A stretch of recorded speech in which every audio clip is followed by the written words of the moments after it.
মালিক রে, আমি বড় পাপী, আমি বড় গুনাহগার। ও দয়ার আল্লাহ, আমি 10 বছর তোমার গোলামি করি নাই, আমি 20 বছর গোলামি করি নাই।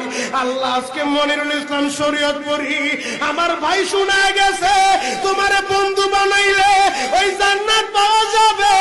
মালিক রে, তুমি আমারে দাও না মাফ কইরা। যুবক রে,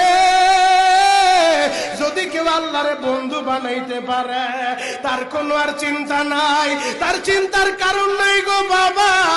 এ যুবক ভাইরা, দাড়ি পাকা বাবাজিরা, সবাই আমার দিকে একটা নজর তাকান।